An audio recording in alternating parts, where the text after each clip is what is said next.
Trib Live High School Sports Network is the official video and audio streaming partner of the WPIAL. We broadcast over 2,000 sporting events each year and cover 17 sports in over 170 schools. At HSSN, you'll find the latest in high school sports news, live and archive broadcasts, scores, standings, and much more. Trib Live High School Sports Network, your high school sports leader. All season, every season.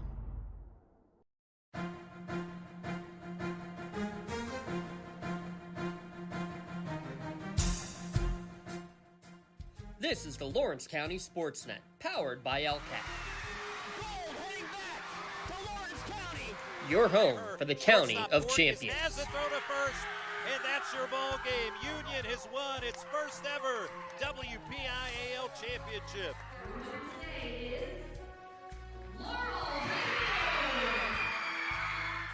There it is. Champions, the Static Lancers. Strike three. The Union Scotty, golden once again. One gold, not enough. How about 2 district gold and 2 state gold for the Lady Lancers? The top local athletes and the top sports moments all featured here, live or archived at lcsportsnet.com. 9 seconds. Anderson into the corner. It's poised for 3. Shot! He ties the game. Wants to throw again. Directing traffic. Going for the quarterback in the end zone. Touchdown! Featuring over 100 broadcasts of county events in over a dozen sports. Your voice for Lawrence County sports. The gold ball headed home to Newcastle. This is the Lawrence County SportsNet.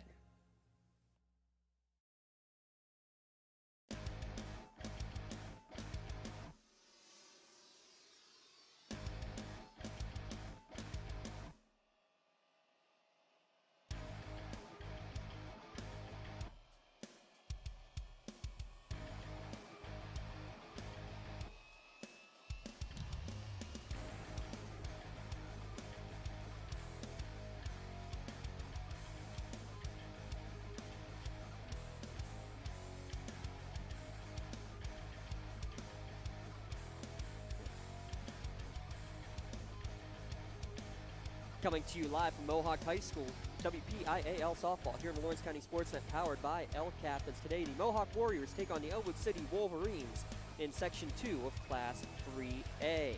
Alongside Jay Moan, I'm James Dotson. Glad to bring you the call. Thanks to our sponsors, Maley Chiropractic, Castle Asphalt, The Red Zone, Medore Bonner Law, Pontius Insurance, Crane Room Grill, Penn Ohio Bottled Water, Health and Motion Physical Therapy, Toshiba Business Solutions, Western Pennsylvania Fall Baseball League, Building Blocks Baseball, Lawrence County Child and Youth Services, Tri-County Principals Association, and Lawrence County Community Action Partnership, as we're able to bring you coverage here today, live or archived, as we have our first pitch underway about 10 minutes early, and that's fine by us here at Mohawk High School. Your first pitch delivery brought to you by Penn Ohio Bottled Water. Give them a call for delivery of your bottled water services. Strike 2 immediately to the leadoff batter for the Ellwood City Wolverines. That's Joey Nardone. We'll get you the full batting order here after this 0-2 pitch coming. Misses upstairs from Gigi Cower. A 1-ball, 2-strike count here to the leadoff hitter. Gigi Cower coming in with a 5-4 record, about a 4 earned run average as this one's fouled back and out of play. Count will remain 1-2.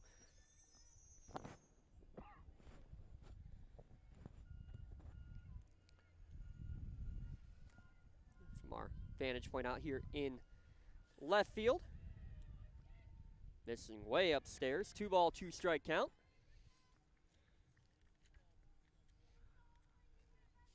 That wasn't close enough to possibly take a swing out there. Yeah, you want to rise ball up to try to get him to chase, but not going to get it on that offering, that's for sure. 2-2. Called strike 3 right down Broadway for an early strikeout in the first out of the game. Via the K for Gigi Cower. They'll bring the number 2 hitter, Aaliyah Garraway. So it's Nardone, Garraway, McQuiston, Schwartz, Rosansky, Kalansis, Gillen, Beck, and LeVere in the batting order for the Ellwood City Wolverines here this afternoon. This one's driven towards left field, but right at the left fielder for the second out of the inning. That's Maya McGreal, as we'll let Jay Moan give the defensive alignment. Defensively, we have Lydia Cole at first base, Ava Nolf at second, Erica Young at shortstop, Addie Moscow at third, Gigi Cowers pitching, Molly Pistorius is catching, and from right to left you have McKenna Stewart, Olivia Hare, and Maya McCreal, who just made that last catch. Yeah, McGreal, great catch. We got our camera extraordinaire, Rob Natel, but you had your producer non-extraordinaire, yours truly, James Dotson. Forgot to hit the button to switch it over to her. So we would have had up her nose on that potential catch, but unable to get it, so apologize for that.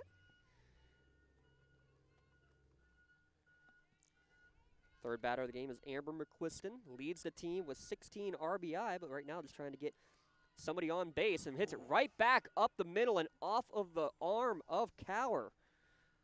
It's going to be an infield single, but right now everything is on sophomore Gigi Cower. She took that one hard, Jay, right back up the middle. I remember from my pitching days, nothing's worse than having one come off your hand or your arm. That was definitely a hard hit ball.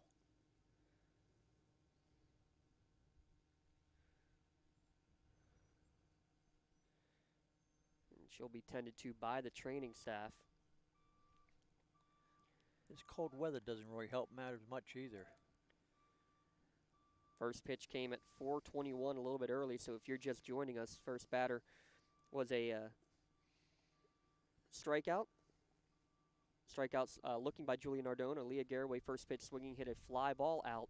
And this is not good news, as we already are going to have a pitching change. And it's going to be, new pitcher coming in is Reagan Magno. And, I mean, I guess the only good news out of all this, Jay, is the fact that you can say that, well, Reagan Magno has pitched a good amount over the course of this season. In fact, a good part of this year that both Cower and Magno have actually worked in tandem in a couple of games, including their last game where Cower started, pitched the first 4. Magno came in with the 3-inning save. Well, we'll see what happens now. So that looks like it'll just be a direct switch, as it was a straight 9 lineup. So Magno will go in at the 6th spot in the order, in as the pitcher.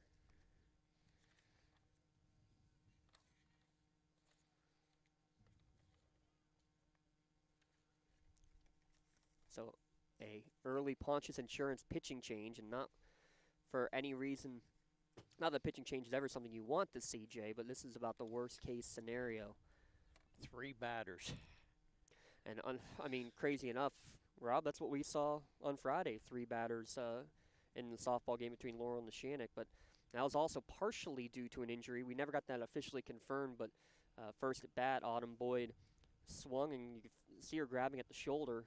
She went walk, gave up a home run, and they said, no, that's it. We're not going to do any more. Now she has as long as she wants to warm up, is that correct? Because it's an injury, yeah, they will give her plenty of time, but she wasn't in the bullpen or anything like that to get things underway. But now we are back, ready to go. It's the cleanup hitter, Sarah Schwartz, who will be out there to face Magno for her first at-bat of the game. And for her first pitch, it's fouled back to the screen for strike 1. That's tough coming in like that. But I'm sure she was ready, because like you said, she pitches a lot of the times anyhow, so I'm sure there's a play on using both pitchers today, but now it's going to be one. Ground ball down third base, and it's just inside the bag. That will be a fair ball. Coming over to get is McGreal, and good job to hustle over and hold the runner at second base. That is a courtesy runner running at second base, by the way. Felino, who stops at second, your Castle Asphalt courtesy runner, has to hold up, but 2 runners on base. That ball actually hit the third base bag on the way through. I think it did. Yes. I believe so.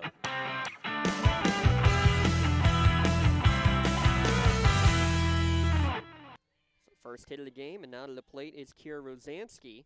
In there for strike 1 to Rosansky, a .367 hitter. One of 3 juniors in the starting lineup. said, you have what? Oh, that's the other team has 4 freshman starters. Both teams with 4 freshman starters. You're exactly right, Jay. Swung on and missed for strike 2. So a couple of singles, one off of Cower and now one off of Reagan Magno. But trying to respond back. No ball, 2 strike count to Rosansky. Just misses upstairs, 1-2 now the count. That looked like that was in there, but of course we're in left field. 165 away. And just under 200 down the lines, about 230, 220 in dead center field. The unofficial numbers for your dimensions. This one ground ball up the box, going to be taken at second base. Tough time finding it. That's kicks it away. Runner's going to try to score, going to the plate, and the throw is in time to get the out. I guess you'd call that a fielder's choice. Yeah, fielder's choice, and the runner, the courtesy runner trying to go all the way around was Foligno, thrown out at the plate. So fielder's choice,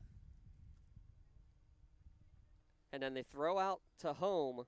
That is a 4-2 put out at the plate to end a wild top of the first inning. No runs, there were a couple of hits, but both runners left on base. Go to the bottom of the first inning. Ellwood City 0, Mohawk coming up to bat. We'll keep it right here and take a look at the starting 9 for the Mohawk Warriors under Coach Hank Pizzullo. They'll send up also 4 freshmen, just 1 senior. That is the cleanup hitter, Ava Nolf, but a leadoff hitter and a freshman, Addie Moskal, Erica Young, and Olivia Hare. Cleanup hitter is Ava Nolf. Lydia Cole batting 5th. Gigi Cower 6th, McKenna Stewart 7th, Maya McGreal 8th, and Miley Pistorius, the freshman, hitting in the 9 spot. Again, 4 freshmen for the Mohawk Warriors as well. And Jay will have the Ellwood City defensive. Starting pitcher is Amber.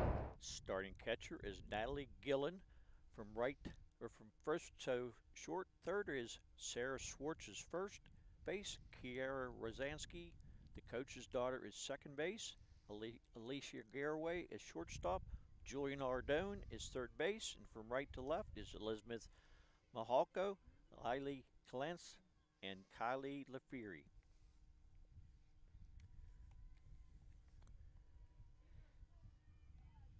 Amber McQuiston, the freshman, in the circle, facing the left-handed hitting Moskal for ball 1. Again, thanks to our first pitch delivery, Penn Ohio Bottled Water. Give them a call for delivery of your bottled water service. First pitch for ball 1 from the freshman. Coming off a huge win is Ellwood City. We'll get back to that in a second as this one's drilled out towards center field for a leadoff single for Addie Moskal. That was laced right up through the center of the field.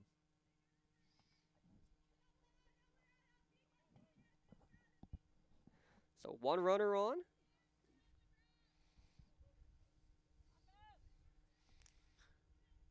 Erica Young, high-flying Erica Young, leads the team with a 500 average. Part of that was because of her red-hot start to the month of April. She began the month of April, Jay, 11 of 12 at the plate in the first 4 games. Wow, that's how you start a season. She was Newcastle News Athlete of the Week and a captain of this Mohawk team. This one down in the dirt, evens the count at 1-1.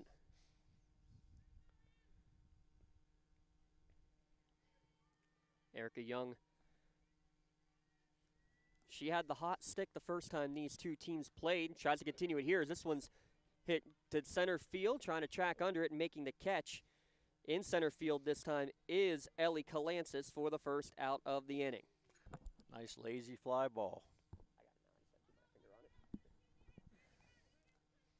So that one just got under it was Young. Mentioned she was actually 4 for 4 the first time against Ellwood City. Mohawk had 10 hits in that game versus just 3 for Ellwood City, but the Wolverines were able to string them together, Jay, and in that 6th inning able to get enough to get the win as a result. You can have a lot of hits, but you need them key hits in tough different positions to get the score through. Yeah, 2 hits in the 6th, made it a 3-run innings. This one's fouled back towards the parking lot and out of play. Did you get your car moved? I did. That's good. I did. Plenty out of the way. Again, we thank everybody here at Mohawk for helping us get set up. Can't thank Kevin Rona enough for everything he's done for us here over the past couple of weeks, getting us ready to go. Another one fouled back. Heads up to the school bus coming in. Just missed it. One ball. That'd be a rush. Wouldn't be the first time we've seen something like that happen, though. Coming back from a game rather than, just coming back from the school day would be another story. 2-2 the count here. It's Olivia Hare, the batter, at .469 on the season coming into today's game, and leads the team. How about this? 4 triples so far for the 3-hitter. Wow, she must have some speed. This one in the dirt, good stop, but the runner's going to go down to second base, and it will be a... How do you rule that with the ball being caught, technically? I think you got to rule that as stolen base. I would say a stolen base. It wasn't a pass ball. She just didn't come up with it quick enough to throw it out. 2-2 pitch. The full count pitch misses outside, so the walk puts 2 runners on. And 1 out so far. Ava Nolf will now step to the plate. 1 down here in the bottom of the first inning. Ava Nolf trying to cash in, leads the team with 14 ribbies on the season, including an RBI in their victory over Central Valley in their last game. Another one down in the dirt. Good block again, but then the hesitation, unable to really corral it, is going to allow on the hesitation there the freshman Moskell to go to third base. And a runner at first went to second also. So Moskell at third. Hare at second. Reading the ball in the dirt and then reading that the catcher, Natalie Gillen, could not quite corral it quickly enough. This one tails inside, 2-0 now the count. Bottom of the first inning, Mohawk, if you're just joining us, thinking it was a 4:30 start time. Mohawk allowing a couple of hits in the first inning with 2 different pitchers, as Gigi Cower already out of the game after getting a line drive back through the box hit off of her arm. She is out. Reagan Magno is in. 3-0 the count here to Ava Nolf. Squares the bunt and draws the 4-pitch walk. So all aboard, and you're going to hear this a lot, for the freshman. Lydia Cole will step to the plate. And not that you want to be any kind of Nostradamus here, Jay, but she does lead the team with a pair of home runs on the year. Wow, I didn't realize that. I couldn't get too much information about the Mohawk Warriors today. Taking all the way for strike 1 is Lydia Cole. Right now just looking for something in play and trying to get the first run on the board. She did have an RBI the first time against Lincoln High. This one upstairs evens the count at 1-1. That's a good take by Lydia. 2 walks issued in this first inning from Amber McQuiston. Freshman against freshman here in the bottom of the first inning. This one popped back up and out of play, makes the count 1-2. Need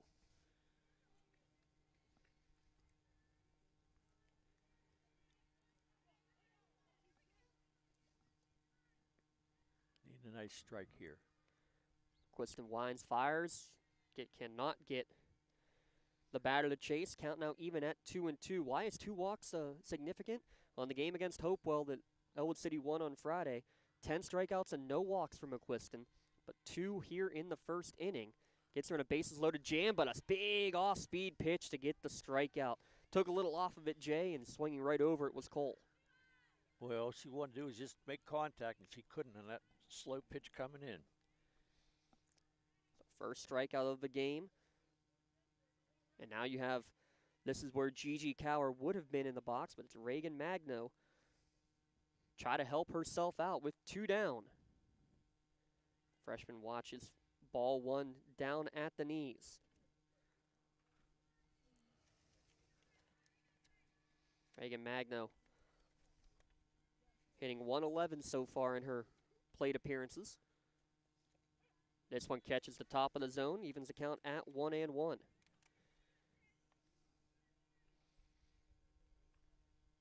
Ten plate appearances on the season for the freshman. Swings through this offering. Count now 1 ball, 2 strike. Bases loaded. But McQuiston potentially 1 strike away from getting out of a first inning jam. Nice to get a big hit here, get a couple runs in. The 1-2. Ground ball right back to McQuiston. Bobbles it, able to regather herself and get the out as Mohawk will leave the bases loaded. A hit, a pair of walks, but nobody across the bags here in the first inning. We'll step aside, be back in a moment. It's WPIAL softball action here on the Lawrence County SportsNet, powered by LCAP. Contractors, the Department of Healthy Homes needs you. From small to large residential projects, you can help families live safer and healthier with the quality work you do. It's rewarding in more ways than one. Call LCAP's Department of Healthy Homes today.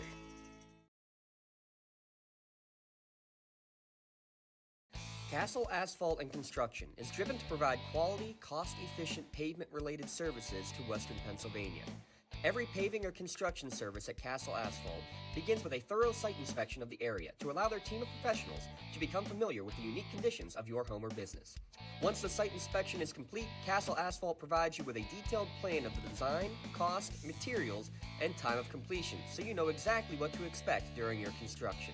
Visit castleasphalt.com to request a quote for your next project and make your dream design come to fruition.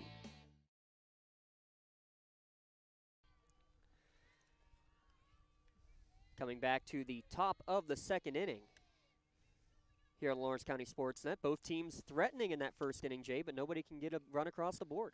I'll tell you what, with bases loaded, and why not? You would have thought they would be able to get something. You're hoping to get something, but just didn't happen. First pitch coming in, catches the inside corner for strike 1. Calancis, Gillen, and Beck, the 6, 7, 8 hitters that are due up here in the inning for Ellwood City against relief pitcher Reagan Magno. This one pops straight up in the air, but it is going to go back foul out of play. Makes it a no ball, 2 strike count. Clance has come in into good game batting .370. The junior. Swings through that pitch on the outside corner for strikeout number 2 of the game. Good afternoon, good evening, good night strikeout. That's what you want. Keep them pitch count down, even though it doesn't matter in girls softball as much as baseball. But the less pitches, the better you are. So that'll bring Natalie Gillen to the plate. First pitch is fouled back to the screen. Yeah, it's not as important, but still, you don't want to see a pitcher throwing up into the 130, 140 pitches in a game just out of, sheer stamina reasons. Gillen come into the game batting .435. This one ground ball to the right side, but it will be foul before Lydia Cole can get to it.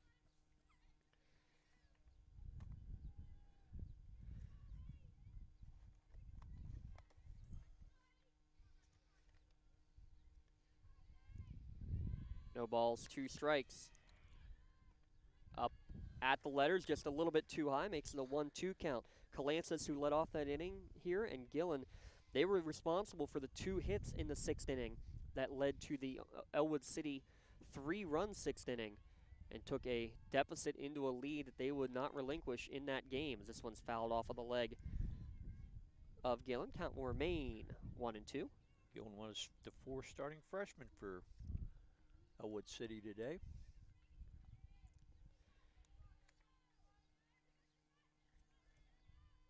Gillen's trying to get something in play. Downstairs count even at 2-2, and that's even crazier too. Both Calancis and Gillen had infield singles as they were tough plays. Mohawk infield was able to knock the ball down but couldn't quite keep it in front of them enough to prevent runs from getting across and runners to reach base in that 6th inning. Swung on and missed. Back-to-back strikeouts for Mohawk's Reagan Magno. Looks like Gillen's a little bit behind on that pitch. I think she might have think she's going to get something else. So 2nd strikeout for Magno.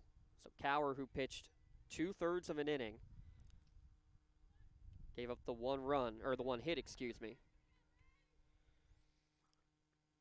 before having to exit with injury.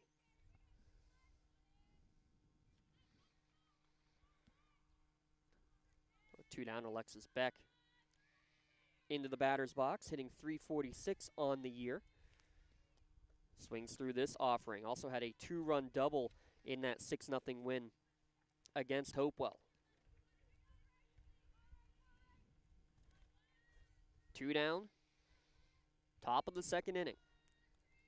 Magno winds and fires. This one drilled right at the shortstop. Not having to move was Erica Young to make the catch for the 3rd out of the inning, but it is a 1-2-3 inning from Magno. Still scoreless. Back in a moment on Lawrence County SportsNet. Don't get left out to dry. Call the Penn Ohio Bottled Water Company for the fastest and most efficient bottled water delivery service in the area. Penn Ohio offers bottled water ranging from 16.9-ounce bottles to 5-gallon jugs, perfect for your next event or office water cooler system.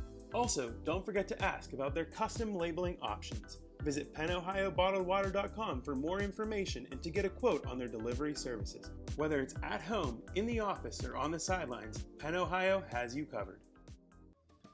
When it comes to protecting those you love, the businesses you've built, or the things you've earned, you need someone you can trust.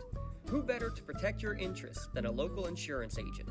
Pontius Insurance is a team of local agents helping local residents in Lawrence County and surrounding areas, specializing in auto, home, business, and life insurance. Come see Dan Pontius, Jessica Weiland, Tracy Giddings, and the rest of the team at Pontius Insurance and receive the personalized service you deserve.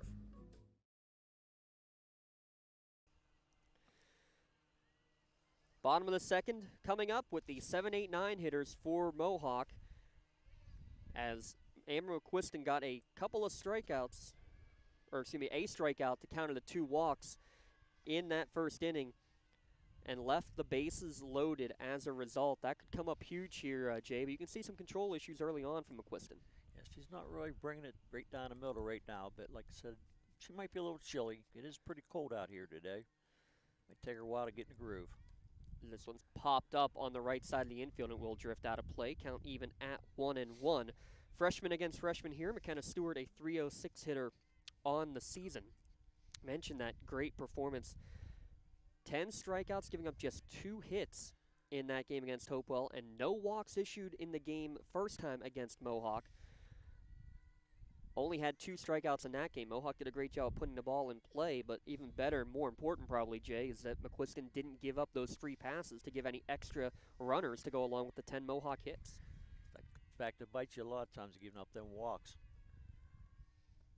This one rides inside, 3-1 the count to Stewart, and that's part of it right there, too. You look at that Neshannock against Laurel game on Friday that Rob and I got to see, because the game there, Neshannock only had 4 or 5 hits, but they were timely to go on with about 6 or 7 walks and hit batsmen.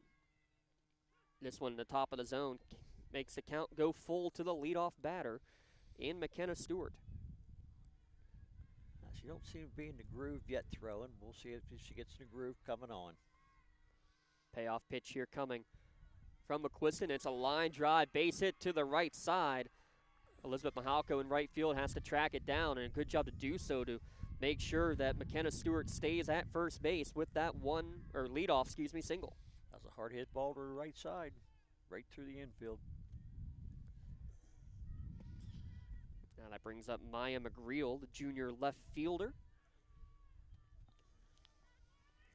222 batting average coming into today's game for McGreal. She squares the bunt. That's more of a, almost like, look, she was considering the bunt for a hit there rather than a sacrifice, Jay. I'm not sure what she was doing, but the ball was inside, so it was pretty much unbuntable. Oh, good job to pull that back. 4-1. Squares the bunt again, gets it laid down. Good bunt down the first base line. It's going to be a sacrifice put out on the 3-4 throw behind to try to get Stewart, but unable to do so. Great sacrifice, though, from McGreal to get the bunt down. On the right side, just like you want. And making the first baseman or pitcher field the ball. So 1 down, and 9-hitter Miley Pistorius will step to the plate. Pistorius, how about this? Your 9-hitter freshman hitting over 400 on the year. She's first pitch swinging, popped back up and out of play. Going back to McGreal's bunt, though, real quick. Part of it was because she bunted a good amount of time. Had an arm injury last year, we were told. Didn't get a chance to swing it a whole lot throughout the course of the year, so she bunted a lot. Fine by her. You don't see too many good bunters in this league. That's the way it should be, though. Go and watch the Riverside baseball. Go and watch Sarah Catholic baseball. Teams that can lay down the bunt at will. 1-1, checking her swing. They will ask if she went. Yes, she did, says the umpire. In a tough position there, as the umpire has to be behind shortstop right now, so not sure if you get a better view from there or not. But that's just the deal that you're given with these two umpire systems. Well, to me, it looked like she might have went, but like I said, we're the whole way behind left field. So we don't have much of a better view than the umpire behind shortstop. 2-2 the count here to Pistorius, the 9-batter, here in the bottom of the second inning. Swing, hit the other way. It's going to be another base hit. Getting in a one-hop is Mohawk. Trying to hold it third, I think, was the call, but it's going to be a run scored. It looked like Stewart was going to get the hold sign. The throw to home allows Pistorius to try to go to second, but she is gunned down there. So the second out of the inning from Pistorius at second, but she does get our first Toshiba RBI. It's a nice hard hit ball. It was a nice back in, but they just didn't get a chance to throw it home to get the runner going home. And I thought for sure that Coach Mazzullo at third base was given the stop sign. Ball down to first base and hustling the whole way is Addie Moskal, as it was Sarah Schwartz who couldn't quite handle it on first attempt, and that's going to be an E3 to get a 2-out runner on base. That's why you hustle each and every time out of the box there, Jay. Yep, you don't know when they're going to fumble it or nice clean play, but that time they fumbled it. Upstairs for ball one as Erica Young into the batter's box. Young flew out the center field in her first at bat. Now 1-0 on the RBI single from Miley Pistorius. This one's drilled out into left field for a 2-out single. So hitting the ball hard. They're definitely hard hit balls, not those little bloopers. Third hit of the inning. Runners on first and second. 2 down, and to the plate is Olivia Hare. Olivia Hare, she's been hitting it hard. A double and a triple against Central Valley with a couple of RBIs as well, but way out in front of that changeup on the first pitch. She walked her first time up. Olivia did.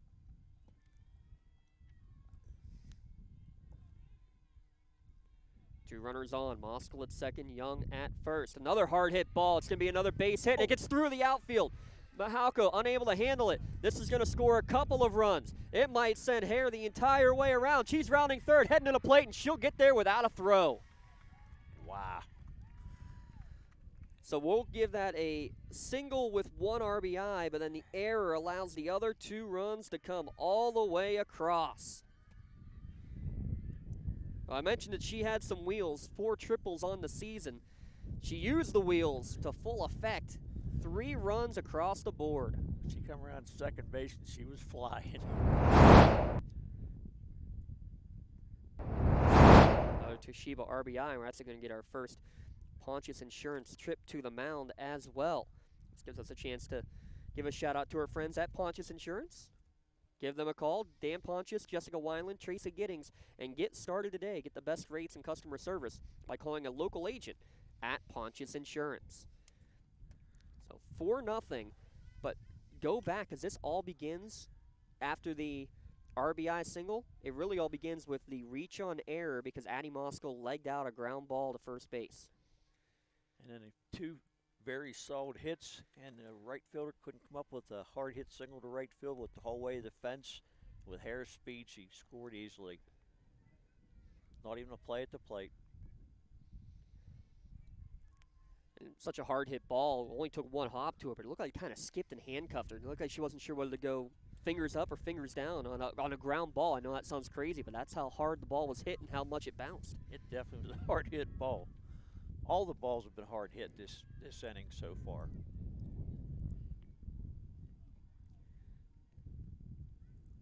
One and one the count.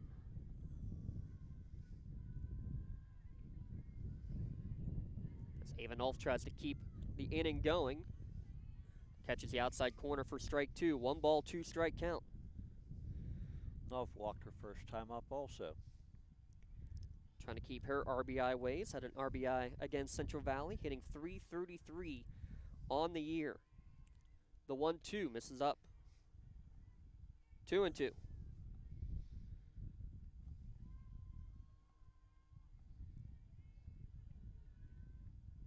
Here with 2 down. Mohawk 3 runs in the inning. Pop up towards left field, settling under it is Kylie LeVere, and the freshman will make the catch to end the inning and end the threat. But 3 runs across the board on 4 hits. There was an error. And in the end, no runners left on the bags. We've played 2 complete, but a 4-run second inning gives the Warriors the 4-0 edge. Back in a moment at lcsportsnet.com. In need of a lawyer? Contact Medore Bonner Law, a boutique firm offering tailored legal services and over 120 years legal experience. County residents with strong family ties to the community, Jason Medore and Michael Bonner, established Medore Bonner Law to provide clients with legal expertise and personal attention. Guided by their professional staff, you can feel confident your rights will be protected. Call attorneys Jason Medore or Michael Bonner, or visit MedoreBonnerLaw.com for more information. Looking for a unique way to expand your business? Advertise on the Lawrence County SportsNet and be seen by thousands of viewers in the area and around the country on over 100 broadcasts each year. Visit lcsportsnet.com and click Advertise with LCSN. Well, impressive inning with 4 hits, and then the impressive wheels going all the way around to get that final run across the board for Olivia Hare. Tell you what, once I said that ball past the right fielder, it was all over. They didn't get a throw at the plate. 9-1-2 hitters are up for Ellwood City. Kylie LeVere will swing through the first pitch for strike 1. Ellwood City, who started off hot with 2 hits in the first inning. Mohawk left the bases loaded in the first, and then Hare said, I'll take care of that here in the second. And she definitely did. This one, I think, hit off of the knob of the bat. Makes the count 0-2 to Kylie LeVere, the freshman in the 9-hole. She had one of those 3 hits against Mohawk, though, the first time they played.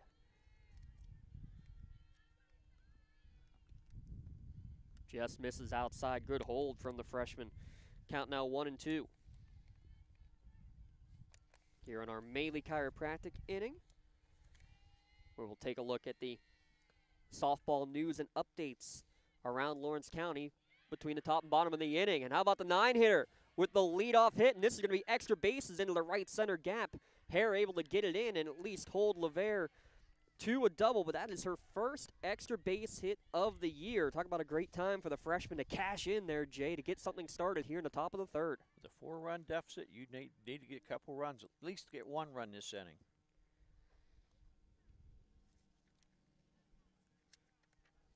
That brings it back to the top of the order. Julian Nardone. Been pitching the last couple of years. Watches this first pitch miss upstairs and allow the runner to advance to third. Is that a pass ball? I didn't catch it. It was high. It probably should have been caught by Pastori. She would say it should have been caught, but I think you're going to give a wild pitch officially, though we do have the game changer for the official word coming in from the coaches in the dugout. I do like that game changer. Outside, 2-0 the count.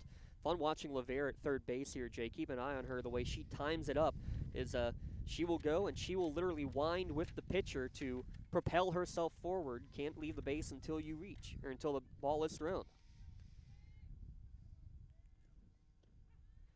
And therefore a strike, 2-1 the count. I noticed that. I never noticed that before. Yeah, some like it. I've heard some players and coaches actually discourage it because they think that that extra motion could deceive the umpire into think you are leaving early. I'd be more about timing it myself, just like number 10 is doing out there. Called strike 2 on the inside corner. Good comeback from Reagan Magno. Evens account at 2-2. Nardone mentioned had been the pitcher, but suffered a shoulder injury. She is not throwing. It helps when you have the freshman McQuiston, who has been throwing so well here this year. This one lifted out into right field, reading it the entire way is Stewart. She makes a catch. She's going to fire it into the plate. Actually, it was a bit of a close play at home, but the sacrifice fly F9 will put the first run on the board, as it was deep enough by Nardone to get her 7th RBI of the year. That was a nice bit of hitting there. Just take it to the right side. For your RBI, give a shout out to Dale and Toshiba. Give them a call, 412-290-2156 for all of your print output devices and digital workflow solutions. Or you can visit business.toshiba.com and click Find a Dealer near you. See if Alicia Galloway can get something started now. Yeah, Leah Garraway, I'll tell you what, she has had a fantastic career. The Garraway name has been around for a while, it feels now, here at Ellwood City. Leah, 4-year starter with this team, hitting .385 on the year. She's going to St. Francis next year, by the way, Jay. I think I read that somewhere, but probably from your great pal, your great friend. I can't say my great friend. Brother Jay, brother of Limon, who is always the one to do the good research for us. Yes, he did, and he forwarded on to me last night after the game was canceled. 3-0 the count. Notice he didn't give you any of that information when he was supposed to do the game with you. But then as soon as, I can't be there now, Jay, I'll give you all my dirty little secrets. I had a little bit, but he always gets more. I don't know where he gets it at sometimes. 3-0 pitch downstairs, a 4-pitch walk issued to Garraway, and that'll bring McQuiston to the plate, who had the hard hit ball up the middle in the top of the first inning that knocked Gigi Cower, the starting pitcher, out of the game just 3 batters in. McQuiston hitting .273, but does lead the team in RBI. Watches the first pitch upstairs. So now 5 balls in a row thrown here, Jay, from Reagan Magno. Needs to try to get herself into a groove here. She was doing pretty good since she took over in the first inning, but game's young. She'll get back in a groove. Mentioned Cower, about 47 innings thrown. Magno with 21 innings thrown. So they've done a good job of sharing the load over the course of this season. And a good bounce back there to get strike on the outside corner. Now about this, Magno a 1-0 record. She does have 2 saves to her credit, including the last time out in the game against Central Valley.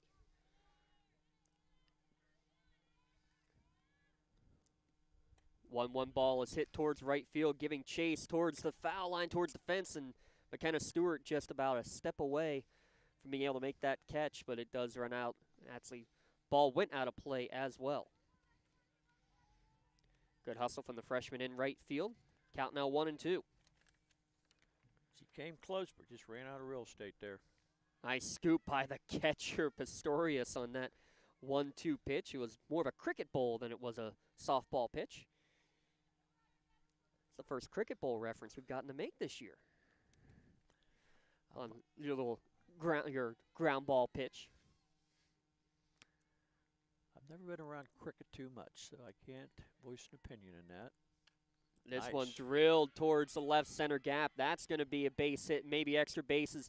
Throw coming in, and now the hesitation allowing the runner to get to second base on the throw. Good job by McQuiston to read where the relay was coming in. Aaliyah Garraway flying the whole way around. 2 runners in scoring position. I need a big hit by Swartz would be nice. You're back in this game. Going to get your courtesy runner back out there. Your Castle Asphalt courtesy runner.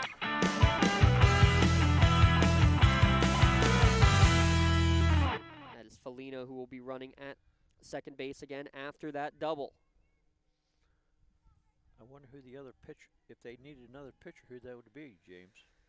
I don't think anybody had any pitching that I saw. No, it's been just Cower and Magno, and usually 2 pitchers is more than what you normally see in terms of a high school softball team. This first pitch misses downstairs for ball 1. Now you did have Union, what they're doing right now, fantastic. By the way, Mohawk gave Union their only loss of the season. But how about this? They had 3 straight games of no-hitters by 3 different pitchers. I've never heard of something like that. Certainly not at the high school level and certainly not at 1A softball level. Say 1A, no. Sarah Schwartz had a single in the first. She's hitting .303 on the year and has a 2-0 count now her way. Hitters count here. Ellwood, after giving up 4 runs in the bottom of the second, trying to respond. This one off the end of the bat towards third is going to be in foul territory when it's touched by Addie Moskal over there. It's a good thing that was foul because I think the runner would have scored, and I think she would have beat the play to first base for sure. Yeah, odd ball off the end of the bat there. Sort of an unintentional swing and bunt. Schwartz, another one off the end of the bat towards third. Play is going to be automatically to first. Moskal to Cole across the diamond. Retires Schwartz, but it does bring in another run as Levere will score from third. McQuistion's on third now. Or excuse me, Levere had already scored. Garraway there scoring Yes. from third. And so McQuiston's courtesy runner for Lino advances on that ground out.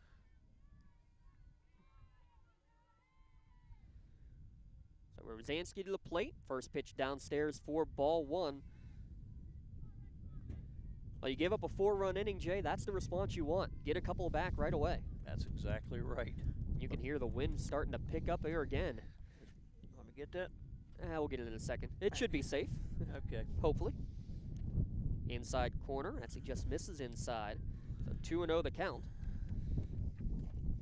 I don't mind the win. We just don't need anything else. That is true.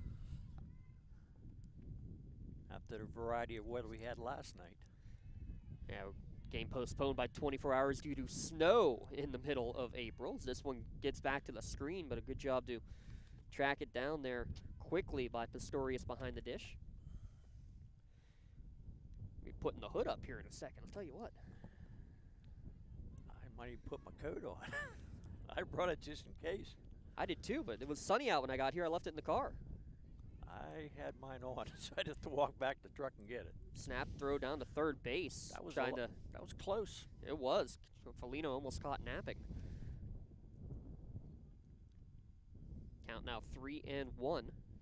2 down here in the top of the third inning. And a walk drawn. So runners on the corners. So it misses just down and in.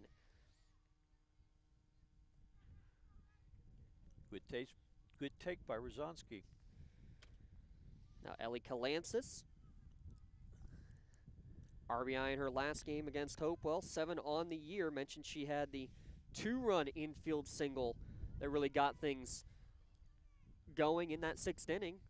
Gave Ellwood City the lead in that game. That wild pitch allows the runner to advance to second base. So again, 2 runners in scoring position. That's the tying run now in scoring position again. Here for Ellwood in the top of the third. Klansky struck out the first time up. Swinging through. This one's Kalansis, fouled back to the screen.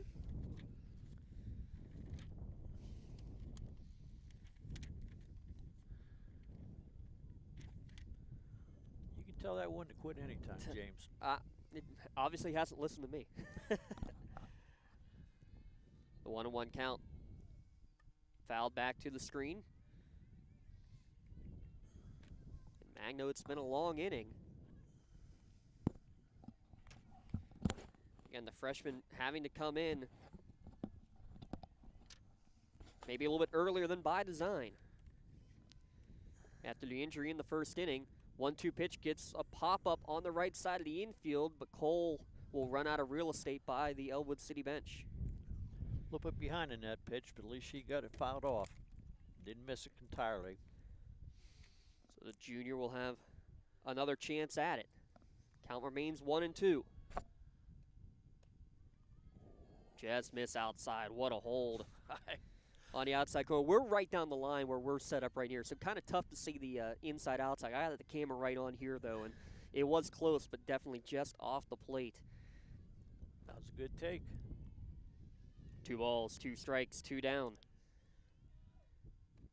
Lifted into right field. Stewart into foul territory. Makes the catch by the fence to end the inning and gets one more ball from the foul ball as well to bring in and end the threat. 2 runners again left on base, but 2 runs across the board as well on a pair of doubles, a sac fly, and a ground out. Cuts the lead down, 4-2. Mohawk leading Ellwood City here on the Lawrence County SportsNet, powered by LCAP, and this is our Maley Chiropractic inning, so it's time for the Maley Minute as we take a look at all the happenings going across Lawrence County softball, and let's get Rob. that.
By the way, I even timed it. That was exactly 1 minute, and we still barely got back before it was a couple pitches thrown in to the leadoff batter here in the bottom of the 3rd inning for the Mohawk Warriors. That's Lydia Cole.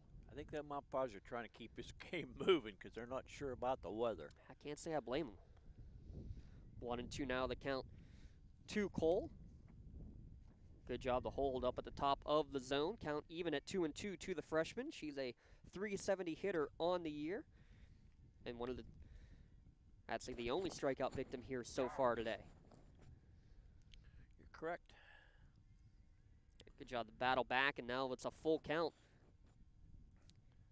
to Cole, as Mohawk has gotten the leadoff batter on base in each of the first 2 innings. Can they make it 3 for 3? They can.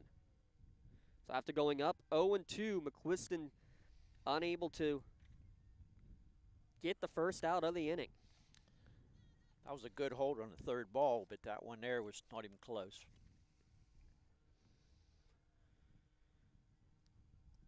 So now Magno will step in. Try to get an update if we can on Gigi Cower's status, as she took a line drive back to her on the first play of the game. Good sacrifice bunt to get the out at first base. Throw back to second, trying to get Lydia Cole. She's diving back in safely, but another sacrifice executed to perfection, this time 2-3. Or actually, check that 2-4 on the putout, as it was the second baseman who was covering. I'll tell you, it was a beautiful sacrifice. The same way to the right side is what you want to do. So the second base runner can get the second pretty easily. So now McKenna Stewart singled and scored in that 4-run second inning for Mohawk. First pitch in there for strike 1.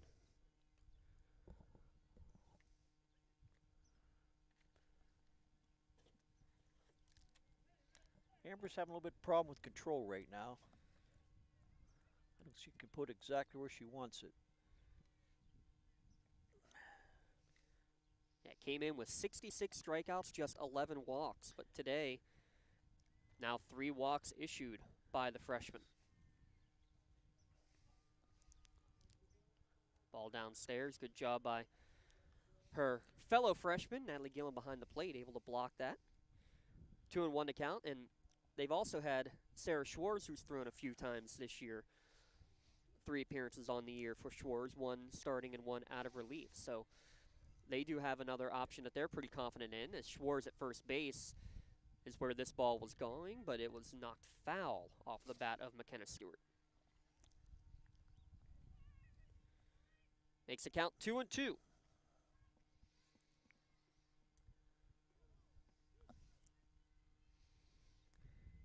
the umpire barks the 2-2 count out. Count runs full now as that one misses upstairs. Wind dies down a bit. Try to pull our crowd mic back up a little bit, see if we can get some more talk. Although, again, we are about 200 feet away down the left field line with our setup here. Payoff pitch.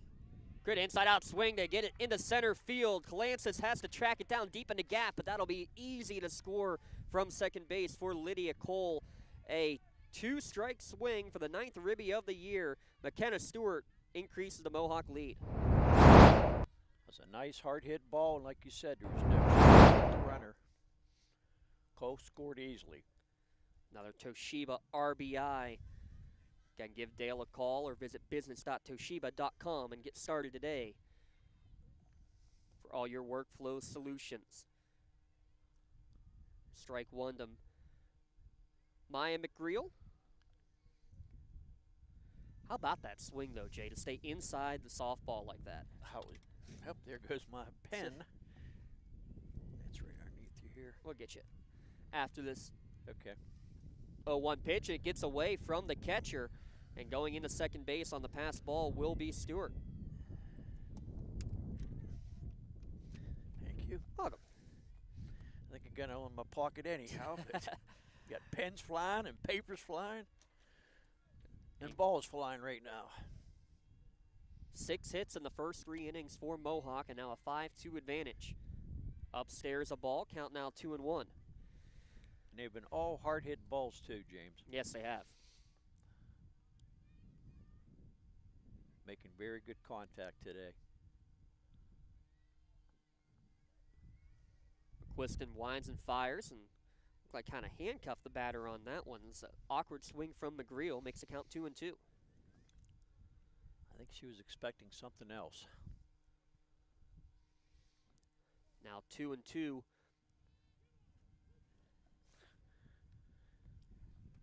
I heard the umpire again that time. This one lifted towards deep right field, keeps on carrying it. It's over the head of the right fielder, Mahalko. She can't get to it. The runner will score. This is going to be a triple for the junior, Maya McGreal. Only her second extra base hit of the season. But that ball, again, you get a piece of it, you barrel it up, and anything can happen. And that ball, I don't know if it got a little bit of the gust of wind there, Jay, but it just kept on carrying. I think it did get a little bit of wind there because it really carried. I thought it might have had a chance to get out there towards the end. Off the bat, I thought it was barely going to get out of the infield. Ground ball to third base is going to bounce off the third baseman. Throw coming to the plate, and it's going to be an out. No, safe. Safe as the call. She's around the slide at home. She's around the tag. What a slide going home by Maya McGreal. An incredible play first by Aaliyah Garraway as it deflected off of Nardone. Garraway, the shortstop, corrals it, fires it to the plate. And the throw looked like it was in time, but the hook slide around the tag from Maya McGreal marked that one down as a Maley Chiropractic Play of the Game nominee. Beautiful slide by McGreal. Now another first pitch swing, ground ball up the middle. Only play will be at first, and it is not in time. An infield single for Addie Moskell, just like that.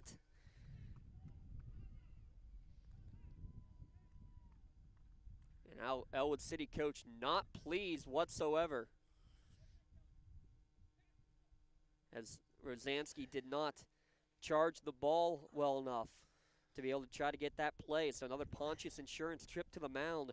3 more runs across the board in this inning, Jay. The long ball and the short ball, getting it done. Well, Ellwood City got 2 in the top of the inning, and Mohawk's coming back with 3 so far in this inning, about bottom half of the inning. I don't think the coach was too happy with that call with a home plate, too, and that slide. I mean, we got a great angle, and there's no doubt that the way she hooked around, I mean, tough to see whether her tag was actually hit or not, but I got a perfect angle right down the line, Jay, and that's just textbook in terms of what she did to be able to avoid that tag. I don't know, well, cameraman Rob Natel had a good view of it too. Could you tell anything there, Rob?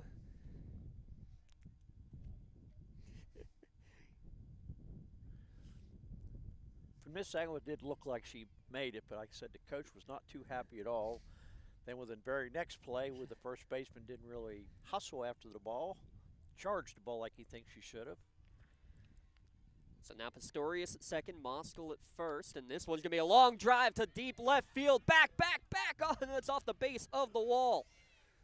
That'll get 1 run to score on the double from Erica Young, her team leading 8th of the year, and there's another RBI on the board.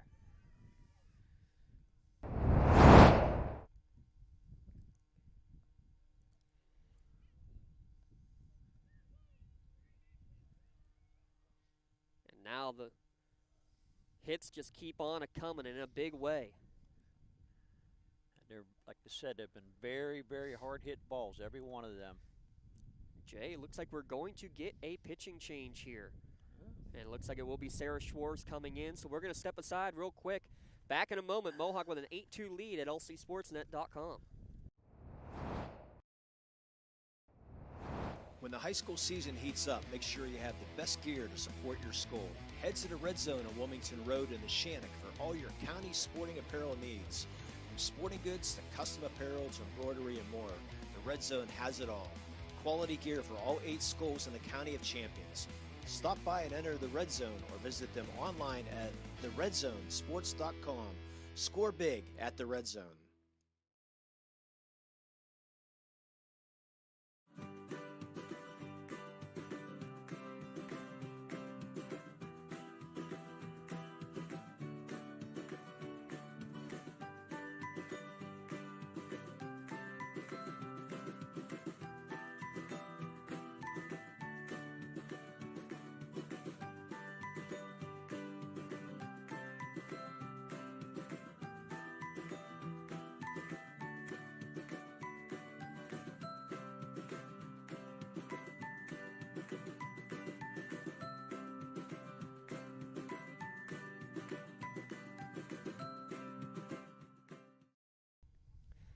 Well, Jay, the hits just keep on a-coming, and that's why we have a pitching change out there. It'll be the 3rd appearance in the circle, for Sarah Schwartz on the year. I'll tell you what, like I said, they've been very hard hit, and she just can't seem to put the ball where she wanted to, and they're just barreling up in that ball.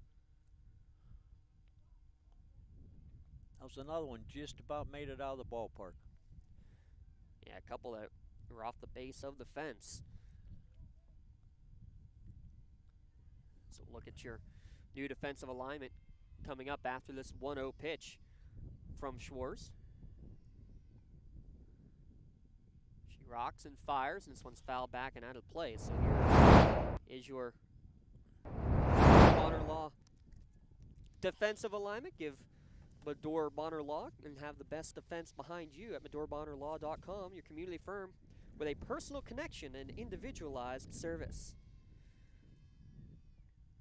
1-1 almost hit the helmet, almost hit the bat of Olivia Hare. So credible enough too now, Jay, we have both teams that have used multiple pitchers now in this game. Mohawk wasn't by choice.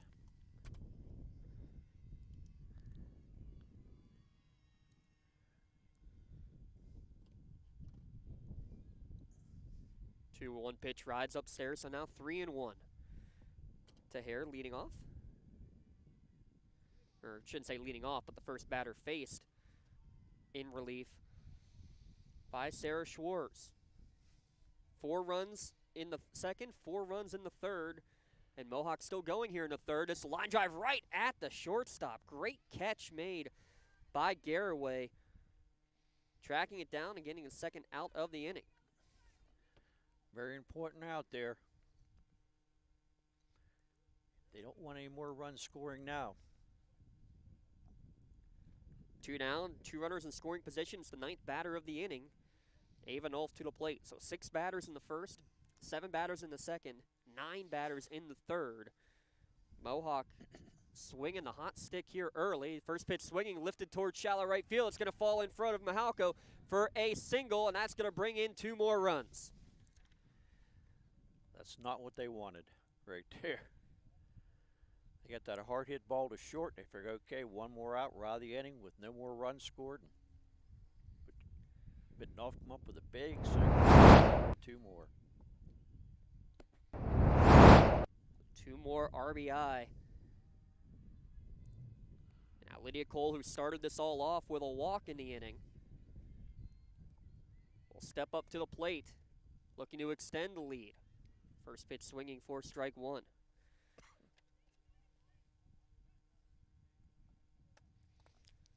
We have a offensive conference.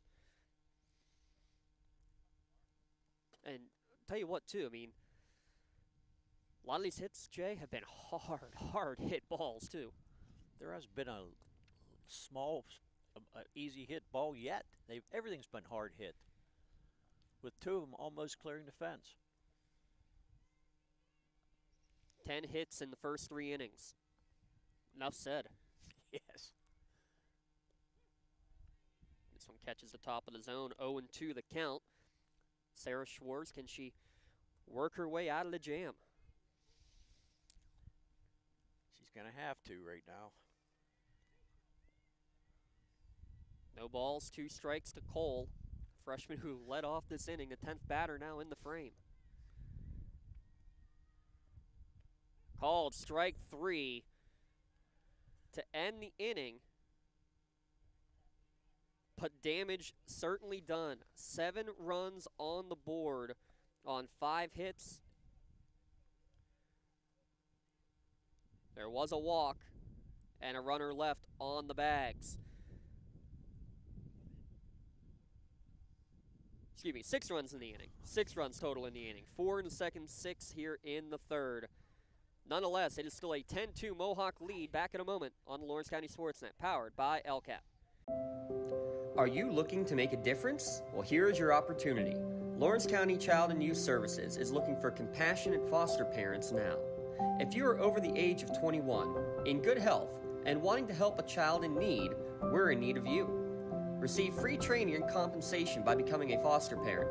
Call 724-658-2558 and let Bill, Brooklyn, and Heather get you started. Make a difference and become a foster parent today.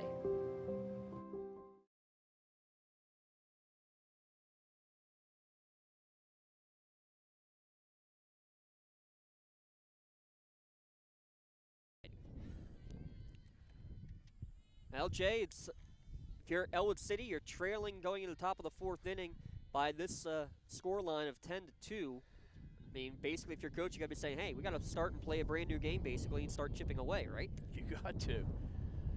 Any run's going to help right now. It's going to be 7, 8, 9, Gillen, Beck, and Levere, who are batting here in the top of the 4th inning. So Ellwood got down 4-0. They came back, got 2 runs in the top of the 3rd, cut the lead back in half, but then the offensive juggernaut coming out. 5 hits in the inning, 10 hits already in the game here for Mohawk. Yeah, they didn't need 5 runs given, or the 6 runs that last inning. Pop up towards right field. Stewart's going to settle under it in right field for the first out of the inning. F9 on the putout. 1 away in the top of the 4th. Here's the other thing, too. I mean, Reagan Magno, how many times has she been in a situation where she's had to throw upwards of 70 or 80 pitches on the year? Not too many, I don't think.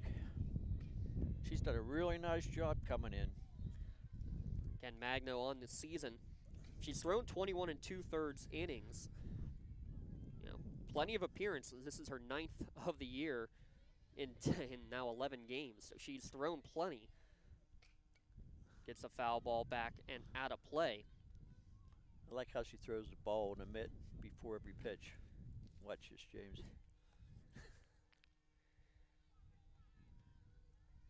Fires it in there, doesn't she? Oh, yes.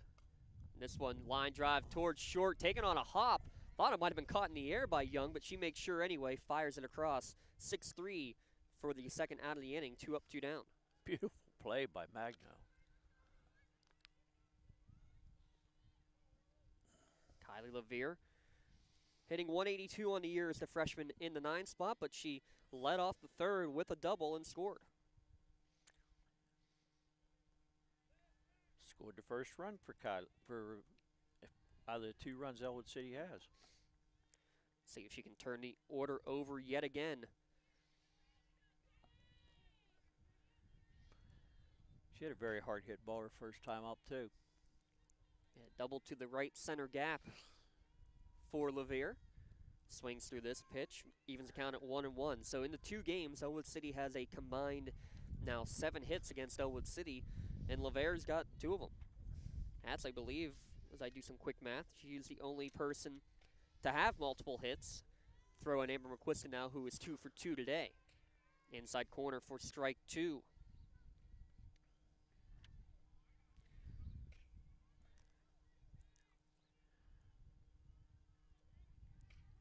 One ball, 2 strike count.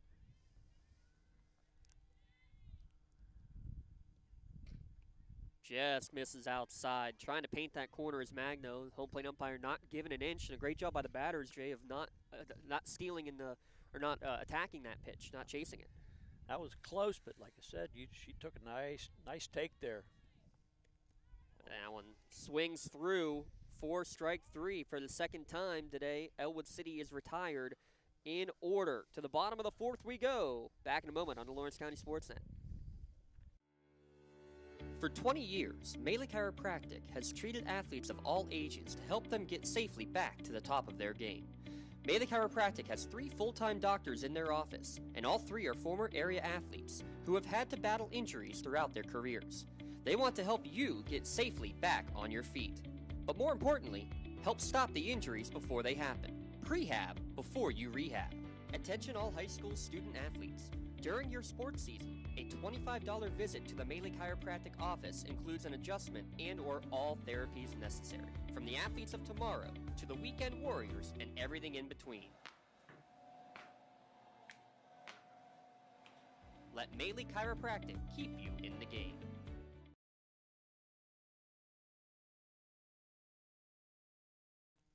We're talking here off the air between innings of the great game that we got to see last week up here, Jay Moan, between Mohawk and Ellwood on the baseball diamond. Mohawk coming from behind, 4 runs in the bottom of the 7th to win that one. They certainly don't need that the way they're swinging the bats on the softball diamond here today. I'll tell you what, Mohawk, they said the boys, they never gave up. Cardone for the Ellwood City kept him at bay 5 innings, then they pulled him when he got 93 pitches, and a backup pitcher for Ellwood could not handle it. He didn't have too much control, and he got the key hits to pull that game out with 4 runs in bottom of the 7th. 6, 7, 8 hitters are due up. Magno first to bat.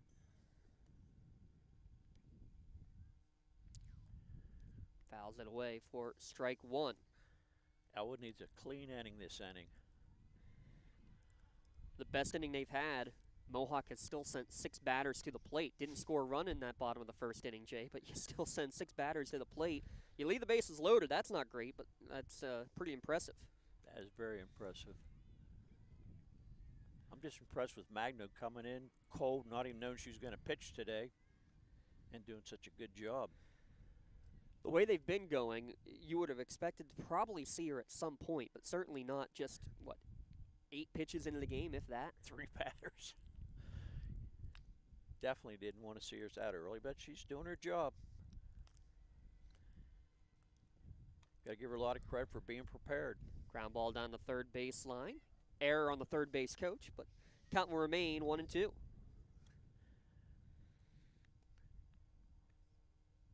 I don't think he thought, should I catch that or not? Well, he didn't catch it.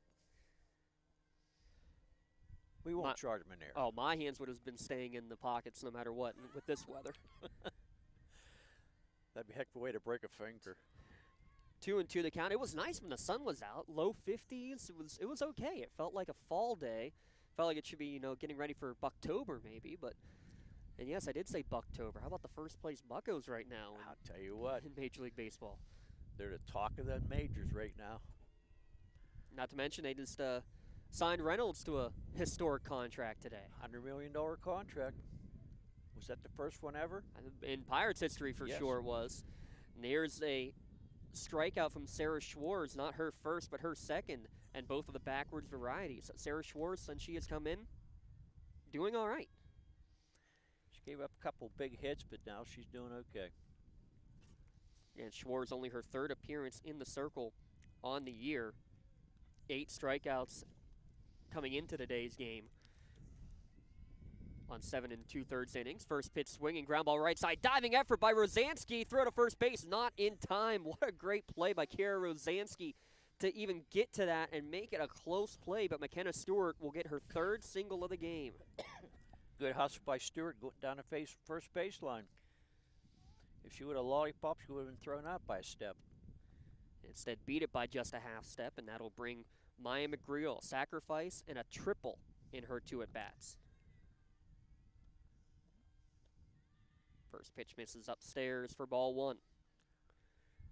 Wasn't that McGreal with that good slide? It was McGreal who has one of your nominees for your play of the game. I got that wrote down here. We're going to keep that in mind for sure. I want to make sure I didn't forget who did it. 2-0 the count. I'll tell you what, McKenna Stewart's on her way to a potential LCAP Player of the Game award. Our powering sponsor, LCAP SportsNet. We're just one of the programs that LCAP runs to improve the quality of life in and around Lawrence County. Make sure you visit lccap.org to visit and check out all those programs and see how you can help. Ball lifted towards center field, sliding attempt, unable to get to it was Kalansis. It gets by her. Runner had to hold up from first base was Stewart, and so she'll only be able to get to third base. Good job on the backup, too, by Mahalko to get to it and help get it in, but this will be a double for McGreal.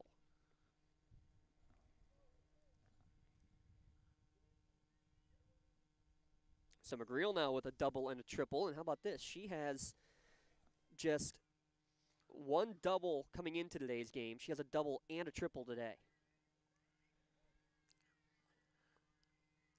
I would have said a single, but I'm not a... Single and an error? Yes. Yeah, that would have been... if the run had scored, I think you may have given that. Our official scorebook also confers with a double, so we'll go with that. That's what I wrote here in my book, too. But yeah, I get the thought, though, on that, for sure. Lee always says I'm too tough on the batters, or on the fielders. Line drive right back through the box, base hit up the middle. This one gets past the outfielder as well. Will allow the runner to score from second, allow Pastorius to get to second base. That one for sure will be a single and an error. But still give for sure one RBI on the play for Pastorius, as Stewart would have scored no matter what. I think McCrell would have scored either way, too. Well, we can be nice and give a couple of RBI for Pastorius. I think she deserves it. Because that was a hard hit ball, another hard hit ball. First pitch misses outside for ball 1 to Addie Moskal now, because we're to the top of the order. Moskal with a pair of hits. Now you have the 10-run rule coming up. You're up 10 in the 4th inning. Mohawk could technically put in 5 more runs in this inning, and it would be a 15-run rule and be over immediately. Ellwood City still has one more at bat before the 10-run rule would go into effect. Okay, that's what I thought, but I wasn't sure. As hard as they're hitting the ball, they might come up with another 5 runs or 3 runs. Only one out in the inning, too. Count now 2-1 as this misses upstairs. And again, how many times has Schwartz thrown this year? Just 3. But in big-time situations, potentially like this, talk about a revenge game here for Mohawk, as this one catches the inside corner for strike 2, because when you think about it, Jay, Mohawk did everything to win that game against Ellwood City that they lost 4-3. They out-hit Ellwood 10-3, but lost by a run. Everything's get the runs they really need. The big hits, the clutch hits they didn't get today, they are getting them all. And then some. Here's a good piece of hitting to the right side, able to take it on one hop. It's the shortstop throw back to second base, because that was the only play available for Garraway, and sliding back head first at second is Pastorius. Infield hit for Addie. I agree. I can be nice sometimes. How about Addie, though? Now 3 for 4, and she's been on base all 4 times. Reached on an error in second base, in big part due to her legs.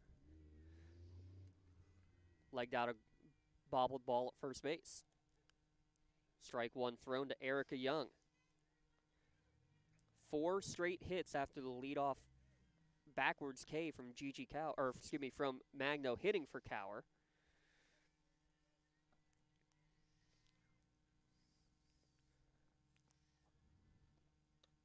Another hard hit ball towards center field. It's going to be caught on a line drive by Calansis. Runner's going to tag up from second to third easily is Pistorius. F8 on the putout, but runners on the corners. It's good base running by Pistorius. That was a good play by the Ellwood City outfielder to throw the ball to second base. And they're going to actually call the runner out at second base, Jay. So not the best base running in the end. They're going to say that Pistorius left early to complete the double play. But still 2 runs on the board in the inning on 4 hits. There was an error, and after that double play, just 1 runner left on the bags. Top of the 5th inning, and potentially last chance. Ellwood City needs a run to extend the game here in the Lawrence County SportsNet, powered by LCAP. Coaches, success in the spring on the diamond begins all the way back in the fall. Get your team ready for the spring sports season by joining the Western Pennsylvania Fall Baseball League. For nearly 2 decades, the WPFBL has hosted some of the top teams in the WPIAL and beyond to hone their skills in a competitive yet developmental environment. Over 60 teams compete in a 6-week fall season, which features Saturday doubleheader games in your region, followed by the playoffs for just $250 plus umpire fees. Coaches can choose to play based on a geographic location and school size, can choose to compete in the varsity division, and to get accustomed to 60-90 baseball in the JV division. For more information or to sign up for the WPFBL, call League President Brian Zarenza or visit WPFBL.totalcamps.com.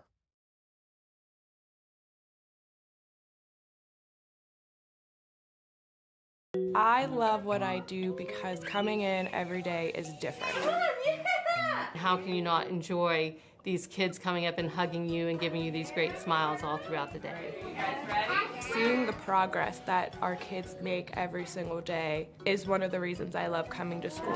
What should we do? We have fun. LCAP Early Learning Centers is hiring. Help empower young minds in Lawrence County and become a... Ellwood City needs a run to keep this game going, trailing 12-2 here in the top of the 5th inning. Relief pitcher Reagan Magno misses upstairs for a 2-0 count.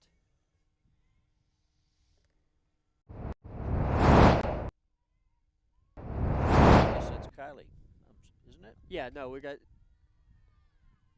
Should be top of the order, yeah. Nardone, Garraway, and McQuiston due up. Yes, that is number 16. Okay, with that ponytail right in the right spot there, Jay, I agree. I thought that was a 10. I'm cheating because I'm looking at the zoomed-in camera work here from our extraordinaire, Mr. Rob Nattell. Raised the roof for him. Now the ponytail's out of the way. That is a 6. Nardone, who has an RBI on a sac fly in the 3rd. Watches strike 2 on the outside corner, so the count runs full. And again, Ellwood City needs a run to extend this game here in the top of the 5th inning.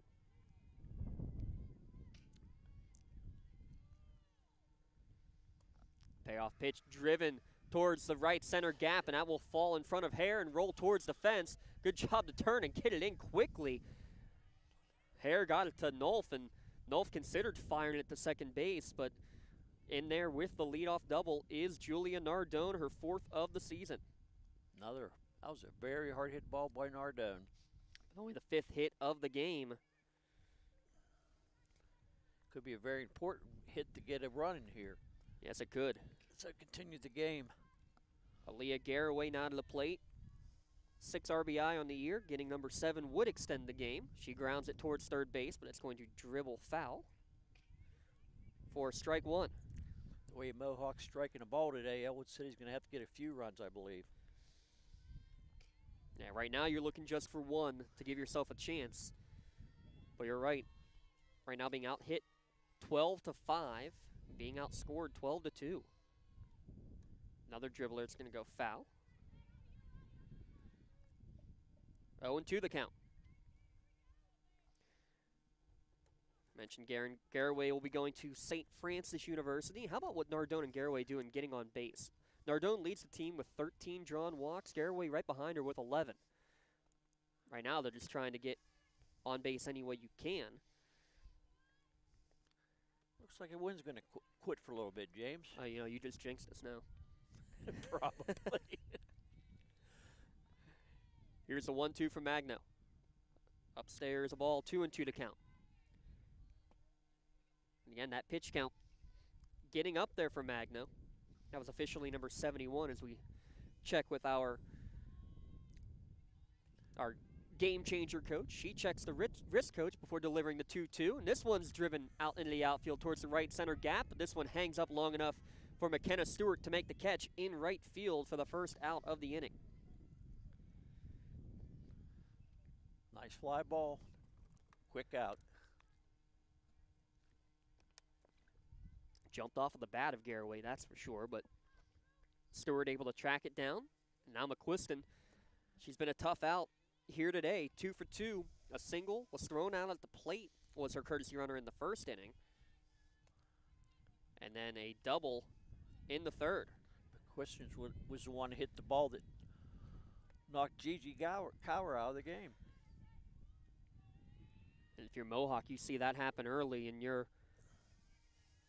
thinking the worst. But I'll tell you what, that can also inspire your offense to say, hey, we got to pick it up now because our starting pitcher, not that we don't have faith in Reagan Magno, they definitely do, but the fact it is your number 2 pitcher out there, hey, let's give her some run support early, and they've done that early and often here today, Jay. Maybe we get a chance to talk to Coach and see how Gigi's doing. And hopefully we get a chance to talk with Coach Pizzulo if this game finishes off, but it's not going to end quickly as this is a base hit between short and third. Garraway has to hold at third, though, because Maya McGreal comes flying in. They try to throw behind at first base, and the ball's going to get away, and that's going to allow the game-extending run to score. Made a smart play at first, then a dumb play as far as I'm concerned. Yeah, don't need to go for that one, really. Nah. Nonetheless, it works out. And no longer the pitcher, so McQuiston will have to run for herself this time. Sarah Schwartz, the new pitcher, will step to the plate. And it misses outside. It's going to be a wild pitch to allow McQuiston to go to third. So no RBI on that, but a run does score as McQuiston is now 3 for 3 today.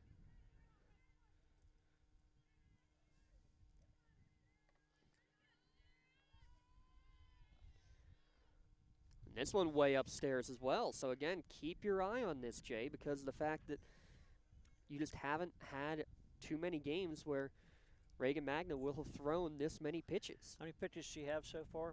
80? That was pitch number 78. I knew it was close to 80. I don't think she's really used to throwing that many pitches. Gets a swing and a strike here. I mean, at least not in the high school level now. All these girls, most of them playing in, travel ball and the rec leagues and all that. So I'm sure plenty of opportunities for her to throw deep into a game. But again, when's the last time she has? And certainly not in the ideal conditions with the way the weather is today. This one's popped back and out of play. 2-2 the count. She might be tiring a bit, but she's going to have to reach back and get some strikes in here. Has a 2-2 count against Sarah Schwartz. 11 RBI on the year. Nothing but singles on the year for Schwartz. That's all she wants now, though, is to get something in play. And a good pick behind the dish by Miley Pistorius. Count, though, runs full.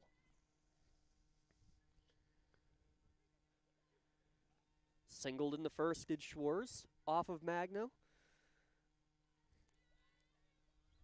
1 for 2 today with an RBI. And now she will walk down to first base. Put runners on the corners. Magno should just be concentrating throwing the strikes. With a big lead, just throw the strikes, let them hit it. Of course, as a former pitcher, that's tough to do. Yeah, easier said than done. Yep. And as a coach, I mean, how many times has that been said over the course of a coaching career? Just calm down, throw strikes, yeah. Go ahead, Coach, you do that. First pitch down at the knees, called for strike 1 to Kira Rosansky. She's got 9 ribbies on the year. A walk and a fielder's choice in her 2 at-bats today. 1 down, top of the 5th inning. Ellwood City has done enough to extend the game, but now they're looking for more to try to get back into it. Like I said, the way Mohawk's striking the ball today, they better. A throw down to second base, and not on the same page were the middle infielders, as that's going to lead to another run to score as the ball got away momentarily from Pistorius. So a good pick. The runner from first, Schwartz, went to go to second. Actually, that's a courtesy runner who's running down to second base. The throw was in plenty of time, but on that play, the shortstop was cutting in front, or maybe the second baseman cutting in front there, Jay, to potentially stop the runner from going home. And as a result, the ball deflects off of both gloves into the outfield. And now you have, on a wild pitch, the runner goes to third. That's Foligno, the courtesy runner again. And they're going to have a pitching change, it looks like. Or at least just a Ponch's insurance trip to the mound, probably to calm the troops, because now with a 12-4 score line, I mean, you had a chance to potentially end the game, and right now I think that's all you're hearing there from the Mohawk coaching staff. Couldn't tell quickly if that was Coach Pizzulo out there or not, but just saying, hey, calm down, relax, let's play our game. I believe it was a pitching change. Oh, no, I guess not. Thought they handed the ball to 11, but they didn't. And again, we don't know who the next pitcher may potentially be. Cower threw about 8 pitches to begin this game. Magno has been in there since, and a good comeback there to get strike 2.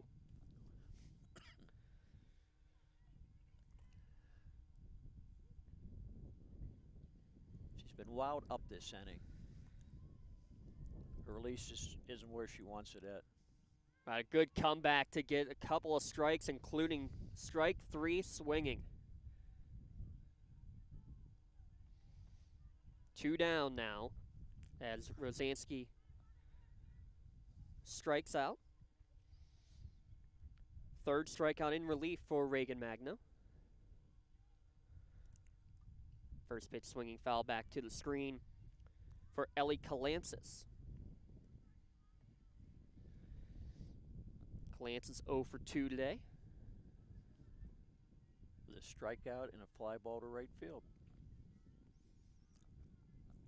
Kenna Stewart has been very active out there in right field, making a couple of catches. This one down in the dirt, evens the count at 1-1. I see three catches out there in right field by Stewart.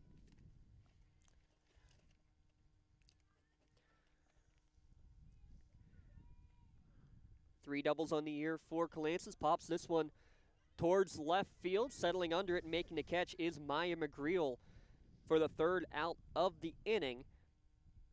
It ends the threat for now, but the game extends into the bottom of the 5th inning. Mohawk leading 12-4.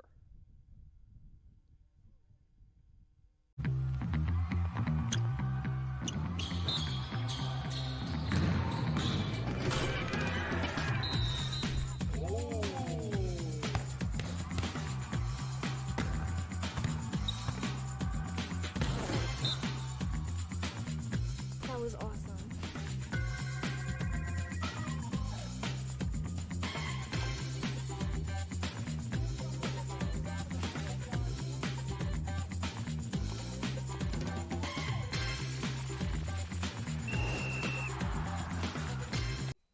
Building Block Baseball is a local organization dedicated to and actively involved in teaching and development of local baseball talent. 3B provides weekly baseball seminars from January through May to enhance local baseball knowledge for players, coaches, and parents. Building Block Baseball is available for one-on-one development programs, team instructions, and group sections. 3B also provides Lawrence County with their own collegiate summer baseball team. The 3B Barons showcase top collegiate baseball talents of the area. Visit buildingblocksbaseball.com for more information and for their free downloadable documents and videos. Whether you're just learning the game, playing in college, or coaching a team, 3B can get you the building blocks of baseball today. Bottom of the 5th inning. Mohawk had a chance to end it already, but now will bat in the bottom of the 5th. They will have 3, 4, 5 hitters due up. In Hare, Nolf, and Cole, 2 more runs would end it with the 10-run mercy rule. And getting it started is Hare with a line drive towards left center field and out of the reach of Ellie Kalansis. Now be at least 2, maybe another triple. Why not? She's got 4, make it a team-high 5 on the season. That's the reason why she's got a slugging percentage over 900 on the year. Another hard-hit ball by Hare. Center fielder, left fielder didn't have a chance. Now Ava Nolf will step to the plate. Remember, Olivia Hare showed off the wheels on her inside the park, not home run. It was a single and an error. That was to right field, that particular hit. Heads up as this one's drilled down towards us, just barely foul. I didn't even see that come. I was looking at my scorebook. That's why I got to keep the eyes open at all times. Honestly, I heard the familiar cries from Mr. Robbie Nattell. I thought we were back at Sharpsville football, ready to have him get run over on the sideline. I was there that night. That was a wonderful, wonderful day. Swing and a miss there from Ava Nolf. That's right, you got to be on the production crew for that game as well, so you heard those familiar cries as well. And I wouldn't like to see Rob get run over, though. That was all the way back, guys, week 0 of the football season. Now here we are, the last week of April, still going strong, about 125 broadcasts later. We haven't killed each other yet. Great pitch, the off-speed to get the strikeout. A good afternoon, good evening, and good night, Kay. The 3rd strikeout in relief for Sarah Schwartz. And a big one, too, because that retires Ava Knoll first off, but then it brings, would have been Lydia Cole to the plate, but they're going to have a pinch hitter here. This is going to be Addie Stivers, who will come to the plate as the pinch hitter.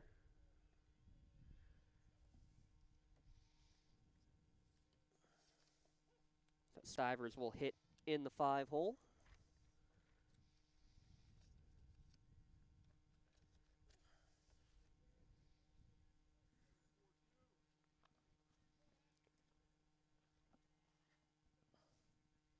Left-handed hitter.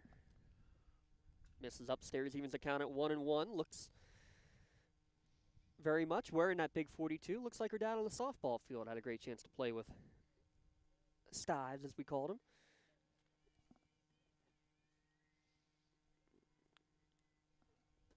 One and one to count to Addie. Schwartz rocks and delivers. Misses down and away, 2-1.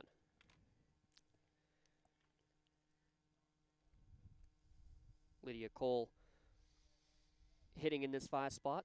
A walk and 2 strikeouts today. Addie Stivers, plenty of hitting opportunities for her on the season, hitting just shy of 300 and a couple of RBI. This one off the end of the bat and fouled down the third base line. 2-2 now the count. And coming up after the game, Jay, we're going to have to come up with a player and play of the game. I have an idea for both of them. I'm sure you do too. There are plenty of ideas. That's the issue. 2-2, and out in front of this one is Stivers, and it's going to hook foul down the down the first baseline. It's a miracle with us being out in the outfield like this. I don't flip up left and right field a little more often. Yeah, you do a good job, James. Oh, appreciate that, or I'm just crazy enough to do it as much as I do.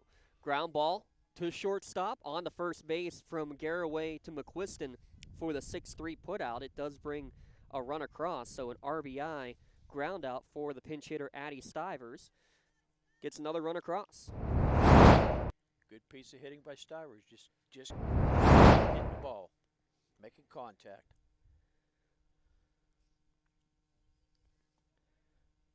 Now Reagan Magno to step to the plate. 0 for 2, sacrifice and a strikeout, but she's first pitch swinging right back through the box for a base hit. And it gets by the outfielder. She's actually going to get into scoring position. That's the game-ending run as she will advance to second on the error. Yep. I love the coaching there from the senior Aaliyah Garraway of Ellwood City, saying, outfield, we got to be up. Any biggest hit, we got to shoot for, knowing that that is the game-ending run standing at second base. And who's up to bat? McKenna Stewart. She's had a decent day today, now hasn't she? 3 for 3 is not bad. First pitch bounces in there for ball one. Single and scored in the second. RBI single and scored in the third. Infield single and scored in the fifth. In the fourth, This here, the bottom of the fifth. Yep. We had that an extra spot there in the lineup. And I didn't cross it out. Rookie mistake. I did. As Mohawk battled around in the third. This one fouled out of play by Stewart. Count even at 1-1. But how about the bottom of this order? McKenna Stewart, 3 for 3 in the 7th spot. Maya McGreal, 2 for 2. A couple runs scored in the 8th spot. Maya Pistorius, 2 for 3 with 3 RBI and a run scored on a fielder's choice in her other at-bat. Then you go to the top of the order, another 3 for 4. And they've done all right, too. Ground ball up the middle. That's going to be a base hit. Rounding third, heading towards the plate, and the throw is not going to get there in time. There's your game on a walk-off single. Makes it a 14-4 victory for Mohawk as McKenna Stewart scores Magno from second base. Mohawk Warriors, talk about revenge real quick, Jay. They lost 4-3 in a game they thought they probably should have won. The way that they hit the ball today, they hit it and they win in mercy rule fashion. And they definitely hit the ball. Every hit they had today was a hard hit ball. We'll double check the numbers unofficially. 17 hits for Mohawk, and they're victorious. We'll come back with our Tri-County Principals post-game show. Mohawk 14, Ellwood City 4 in the Lawrence County SportsNet, powered by LCAP. Castle Asphalt and Construction is driven to provide quality, cost-efficient pavement-related services to Western Pennsylvania. Every paving or construction service at Castle Asphalt begins with a thorough site inspection of the area to allow their team of professionals to become familiar with the unique conditions of your home or business. Once the site inspection is complete, Castle Asphalt provides you with a detailed plan of the design, cost, materials, and time of completion so you know exactly what to expect during your construction. Visit castleasphalt.com to request a quote for your next project and make your dream design come to fruition.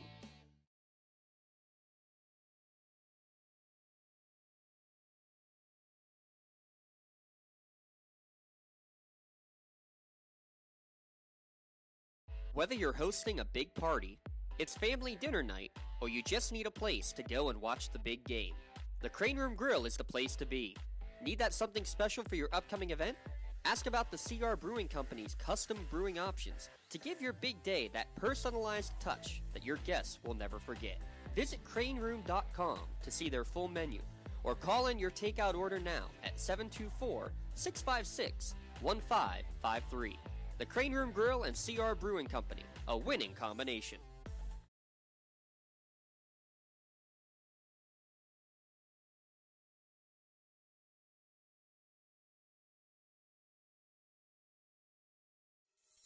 Having a safe and healthy home is not something to play games with, especially if your home was built before 1978. You may be exposed to extremely harmful lead-based paint hazards. If you're concerned about lead in your home, don't roll the dice on your family's safety. LCAP's Healthy Homes Lead Hazard Reduction Program is here to help you win the battle. Your family's health and safety is the goal. Contact the Department of Healthy Homes today. More and more, people are consuming information on screens. Businesses that want to engage, educate, or entertain clients are turning to Toshiba to provide inspired communication with digital signage experiences that attract attention in novel and entertaining ways. Information needs to be managed to be effective, and organizations can trust Toshiba to provide solutions for improved workflow, which help to securely store, organize, and manage information, whether in digital or physical form. Toshiba, empowering the art of business.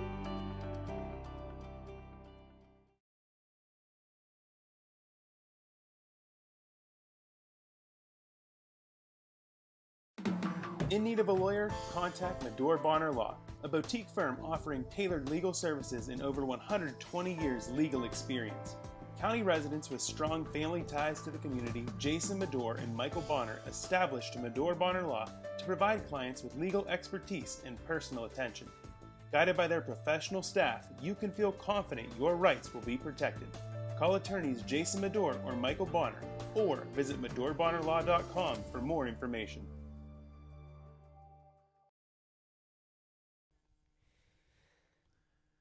It's our Tri-County Principals postgame show here on the Lawrence County SportsNet, powered by LCAP. And you hear the screams there, Jay, because it is a victory, and in a big fashion, the Mohawk Warriors. I'm going to try to get Coach to us real quick. I think he saw us waving. Yeah, at he him. did. We're going to get Coach to come and chat with us real quick after this 14-4 victory. Well, come talk to us, Coach. Absolutely. Coach Rizzullo, Coach, I mean, what more can you say? 17 hits, just pounding the softball here today, start to finish. First off, congratulations. And what is your girls doing the extra 24 hours from yesterday to get all these hits today? They've been working very hard in our facility on their own. It's been we've been trending this way, and it come together today. It surely did, top to bottom. I mean, obviously we know what the big six at the beginning of the order are doing, but how about the bottom of your order? You know, McKenna goes 4 for 4, Maya goes 2 for 2. The killer M's at the end. Miley's going 2 for 3 as well. Just when you can have that success, top and bottom especially, absolutely huge. Well, it's a credit to those girls. Been working hard, and our lineup. There's not a weak spot in that lineup. We plug girls in like we did for Addie Stivers. Had a nice ground ball. Advanced that runner, but like I said, it's been trending this way, and we're excited for the girls. Big win for us tonight. First time you played Ellwood City, you had 10 hits versus just 3 on the other side. Ended up being 1 run short, though, in the end. Any sort of conversation, motivation coming into this game about connecting those hits better and getting the plays and getting the runs across this time? Well, what happened in the first game was self-inflicted. We had some errors and got some more girls on base, and it was our own undoing. So this time we've been working really hard on our field, in the weight room, and doing the right things. And it sure paid off in a big way. But let's talk back in the first inning. You know, a coach's worst nightmare. You see a line drive off of your pitch. You know, obviously, you know, Gigi's been your workhorse, but you've had Magno's pitched a whole bunch for you as well this year. Just, you know, talk about what's going through your mind when you have a scenario like this. Well, I'm really thinking about Gigi. It wasn't a good look when she went to urgent care, so we're just hoping the best for her. But pretty much like Coach Slum's next man up. Next man up, next girl up in this case. I mean, obviously she's pitched in 8 or 9 games this year, has Reagan, but how many times has she had to throw into the 80, 90 pitch count over the course of this year, especially as a freshman? This is the first time, so she did a nice job with that. So she's going to be our go-to, so looking forward to it. Baptism by fire, right, Chad? Baptism by fire. I'll tell you what, I was really impressed the way she threw the ball. I mean, to come in, not even thinking she's probably going to pitch, maybe later on in the game, and then have to come in, and she took control right off. She threw strikes, she moved the ball around well, and she was in complete control, I thought. Yeah, our plan going in was go with G 4 innings and then finish off with Reagan. That's what we did against Central Valley. Seemed to be working for us, but like I said, I'm just hoping that Gigi's doing better and gets well, but from here on out, it looks like Reagan's going to be our go-to. Where's the pitch? Where did it hit her at? The forearm or the? It hit her right in the wrist. On the throwing hand too, on right? On the throwing hand, yeah. From this angle, I couldn't tell where it hit, but I knew she was in pain. She's a very tough kid. Didn't cry, but as she sat there and it numbed up like a boxer, right? It numbed up.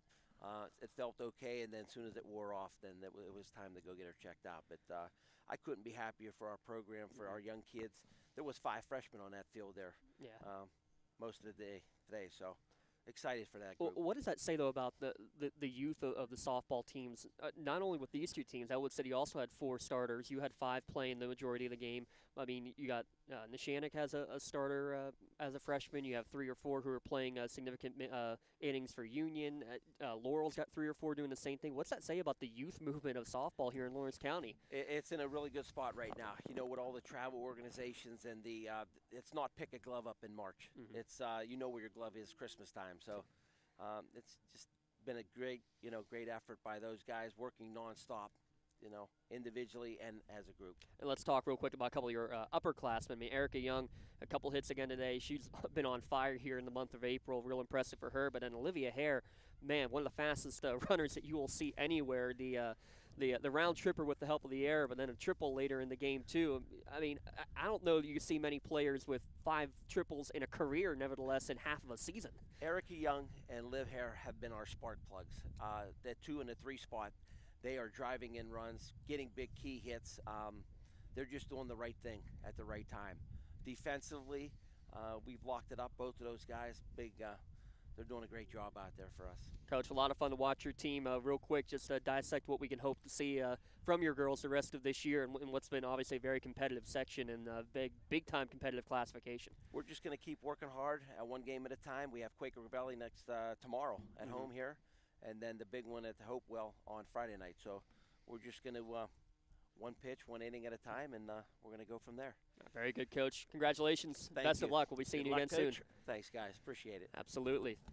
Thanks, Coach Patullo. Absolutely. Our pleasure. Glad we could be here a day late. but well, we certainly did, and we're glad that that we waited for the snow to end to get. We made it work. Thank you, sir. Thank you. Thanks, Coach Pizzulo. Huge help to him. Huge thanks to him and everybody here. Let's take one more break before we continue in our post-game show. We'll break it all down and get our post-game awards here when we return. Mohawk in 5 innings, 14-4 here in the Lawrence County SportsNet. They defeat Ellwood City here today. Back in a moment with the post-game show.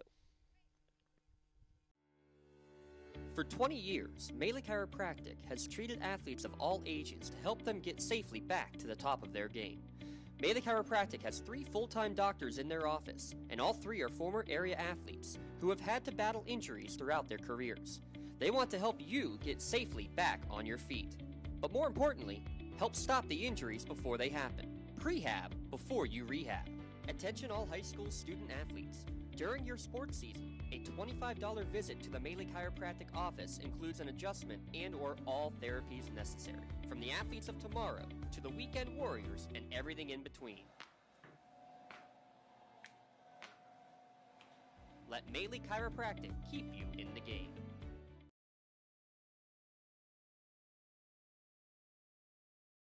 When injuries get you sidelined, don't trust just anyone to get you back on the field. Visit Health in Motion Physical Therapy in Shenango Township.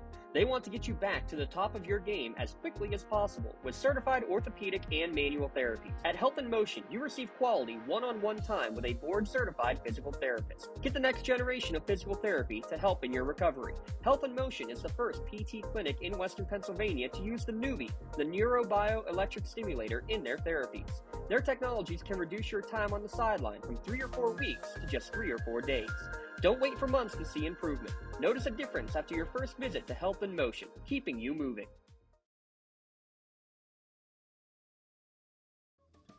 When it comes to protecting those you love, the businesses you've built, or the things you've earned, you need someone you can trust. Who better to protect your interests than a local insurance agent? Pontius Insurance is a team of local agents helping local residents in Lawrence County and surrounding areas, specializing in auto, home, business, and life insurance. Come see Dan Pontius, Jessica Weiland, Tracy Giddings, and the rest of the team at Pontius Insurance and receive the personalized service you deserve. Best seat in the house is on HSSN.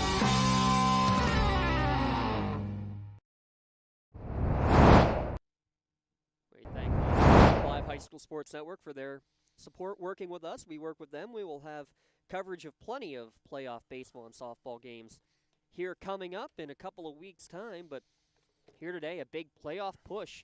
We never even got a chance to talk much about the standings over the course of this game, but Mohawk a game behind Ellwood City, now both dead even at 4-3 in section play, a game behind Central Valley in second, and Hopewell, their only loss coming to Ellwood City on Friday. But I mean, you take down previously unbeaten in Ellwood City, but then you cannot take a rest against any team in this section, and Mohawk has proved that tonight. 17 hits, Jay, and again, a couple of infield hits here and there, but most of them hard hit balls. Even the infield hits were hard hit balls. I mean, I could not believe how hard they hit the ball. I mean, nothing clear defense, but a couple came really close. In fact, the one we almost got hit with. We did, yes, in that last inning. As we take a look at this post-game show, and we'll do a quick recap. It was the third batter of the game. Amber McQuiston hits a ball right up the middle, hits off of the forearm of Gigi Cower. She has to leave the game, ends up leaving the dugout and going to urgent care. Ellwood City unable to capitalize as Reagan Magno comes in, gets out of the first inning jam. Mohawk gets the bases loaded in the first inning, actually, but then back-to-back outs induced by Amber McQuiston, the freshman on the other side. It's scoreless after one, and we didn't have many zeros on the board the rest of the game. In the bottom of the second inning, 4 runs on the board from Mohawk. McKenna Stewart with a single. You'll hear that a few times. She gets to second base, scores on a Miley Pistorius hit. Pistorius is caught trying to advance to second. Addie Moskal then legs out a ground ball to first base. She reaches on an error, but her legs get her on first on the bobbled ball. Back-to-back singles from Erica Young and Olivia Hare, and everybody scores as after Hare's single, the ball trickled by the right fielder. Hare with those long legs gets all the way around, makes it 4-0 after 2 innings. Ellwood City, their credit, they bounced back a couple of times with the bats. In the third inning, a sacrifice fly from Julia Nardone scores Kylie Levere, who led off with a double, and then an RBI ground out from Sarah Schwartz later in the inning made it 4-2. But Mohawk responds. They send 10 batters to the plate and score 6 runs in the inning. First an RBI single from McKenna Stewart, so that's the second time I've said that. A RBI triple from Maya McGreal, a fielder's choice by Miley Pistorius that brings in a run, and an Erica Young RBI double. That knocks Amber McQuiston out of the game. Sarah Schwartz comes in. She gets 1 out, but then a 2 RBI single from Ava Nolf to get a couple more runs in. It was 10-2 after 3. It was 12-2 after 4. A couple more runs in. McKenna Stewart with a 1-out infield single. Maya McGreal with a double. They both score on a Miley Pistorius single. Made it 12-2 after 4 innings. Ellwood City doesn't go quietly into the night. A double from Julia Nardone to lead off the inning, and an Amber McQuiston single. Both end up scoring on separate errors in the inning. Made it 12-4. A little bit of life for Ellwood City, but it is extinguished pretty quickly. Olivia Hare leads off with a triple. She scores on an Addie Stivers ground out. Then Magno gets her first hit, a single, advances to second on an error, and then scores on the game-ending single from McKenna Stewart. So that's 4 times I said single by McKenna Stewart. I think that means that she has to be our Hellcat Player of the Game award recipient there, Jay. 4 for definitely. 4 with a pair of RBI in the 7-hole from the freshman. Talk about that kind of hitting that you saw from her today. I'll tell you what, as a freshman, she hit the ball hard every time up, and I think she coupled the outfield, couple center field, couple left field. I mean, she hits the ball hard. There's no cheap hits out of that girl. 4 for 4 with a pair of RBI for McKenna Stewart. She's our LCAP Player of the Game award recipient. Lawrence County SportsNet and Lawrence County Community Action Partnership, are proud to honor McKenna Stewart as today's Player of the Game. She just received her customized T-shirt courtesy of the Red Zone in recognition of being tonight's Player of the Game. And you can view the full list of Players of the Game by going online to lcsportsnet.com and click on Player of the Game. Congratulations to today's Player of the Game, Miss McKenna Stewart of Mohawk. LCAP, they're changing lives. As for your Maley Chiropractic Play of the Game, first off, we want to give a nomination to the Maya McGreal slide into home plate on one of those RBIs. Can't give it an official RBI because it was a fielder's choice, but on one of those crazy plays, she slid into home, made a great hook slide to avoid the tag. But we're going to give our Play of the Game to the legs of Olivia Hare, not once but twice. The inside the Parker, not an official inside the park home run. It's a single and an error that brings her around. But the running around the base on that one, plus the triple later in the game, her using those long legs and extending that slugging percentage, Jay, has to be our Maley Chiropractic Play of the Game. I'll tell you what, the first one, once she hit second base, you knew she was going to get home with no problem at all. Yes. And the triple, it was down the right field line, I believe, and once it cleared the right fielder, she knew she was going to get at least 3 and possibly inside the Parker. But she has some speed. One of the faster girls I've seen so far this year. Maley Chiropractic is proud to present the Play the Game Award to Olivia Hare of the Mohawk Warriors. Maley Chiropractic and Lawrence County SportsNet are proud to honor Olivia for tonight's Play of the Game. Olivia Hare will receive a customized T-shirt courtesy of the Red Zone in recognition of tonight's Play of the Game.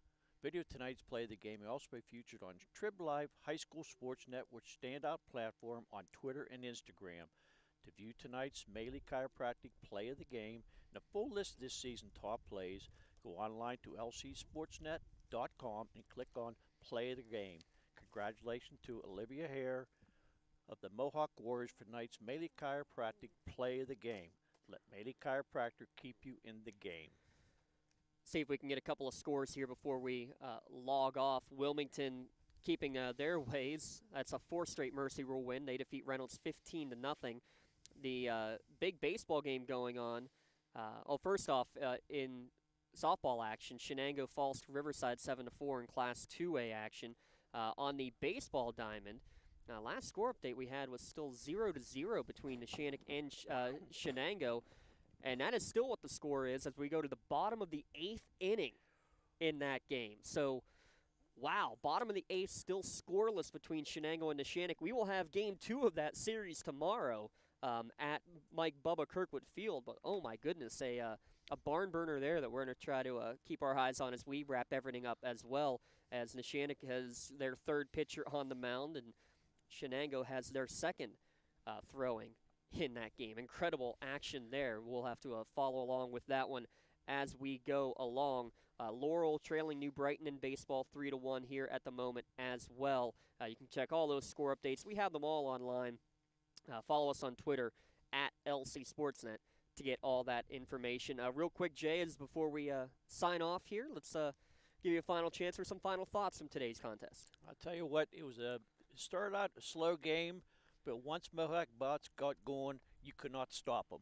And I don't think anybody could have stopped Mohawk the way they hit the ball today. Now, when you have 17 hits on the board here today. Special thanks to my broadcast colleague, Jay Moon. Special thanks, Rob Nattell, Mr. Do-It-All for us. Here to our left, we're going to get out of here because we are the last ones here at Mohawk. Everybody is filed out.